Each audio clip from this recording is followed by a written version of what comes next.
Ya, Shalom, selamat pagi, brother sister, saudara-saudari terkasih dalam Kristus. Sebelumnya satu kesempatan yang kami sangat syukuri untuk kami mendapatkan kesempatan di pagi ini untuk bisa sharing untuk saya pribadi, untuk berbagi dengan jemaat di Bogor. Perkenalkan, nama saya Jessica, suami saya Adit, kami berasal dari Merit Ministry Tangerang. Kami dikaruniai 2 anak laki-laki, Axel 13 tahun dan Pierre 4 tahun. Izinkan saya sharing singkat bagaimana penyertaan Tuhan di dalam hidup saya. Saya anak ketiga dari 4 bersaudara.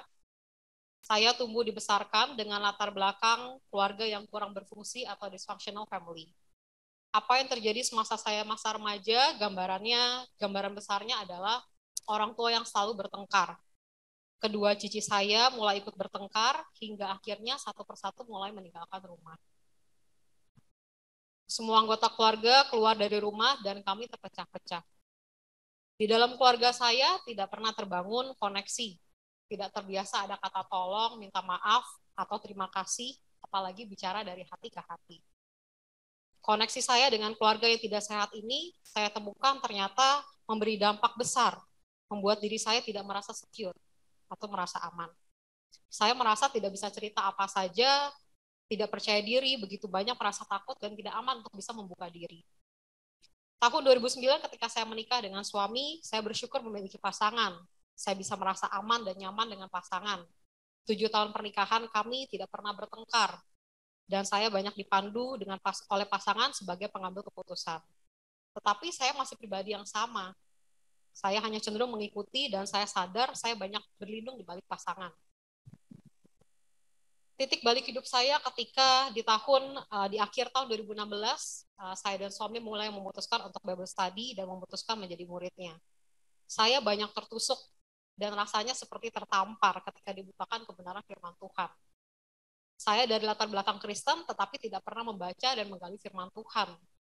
Sebelumnya saya kira cukup hidup dengan baik yang menjadi kehendaknya Tuhan. Hidup dengan diri saya sendiri, tidak ganggu kepentingan orang lain. Saya kira saya cukup taat dengan peraturan-peraturan yang ada, terlibat pelayanan, rajin ke gereja, itu sudah menyenangkan hati Tuhan. Dan banyak hal lainnya yang saya ukur dengan pemikiran saya sendiri. Tapi dari Bible study saya sadar, selama ini saya tidak pernah mengenal secara dalam dan benar siapa Tuhan saya.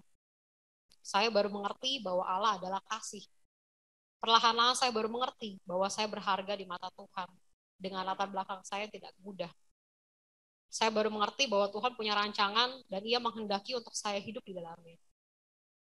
Saya bersyukur bisa menjalani rekonsiliasi yang sangat indah dengan almarhum papa saya, yang saat itu hampir 2 tahun sejak keluarga terpecah, saya tidak pernah bertemu dengan almarhum papa saya. Lalu saya mulai terus belajar menyangkal diri, keluar dari diri saya sendiri, belajar membangun kasih, memperbaiki koneksi, dan terus menumbuhkan iman dalam Tuhan. 5 tahun saya menjalani kehidupan sebagai murid Yesus, saya begitu banyak diproses dan dibentuk. Pernikahan saya dan suami awalnya saya pikir oke-oke saja, tetapi ternyata setelah dibimbing dengan dasar firman Tuhan, ternyata pernikahan kami tidak sesehat dari apa yang saya pikirkan. Salah satunya karena saya tidak pernah mengungkapkan baik perasaan, pikiran, apapun pengharapan kepada pasangan.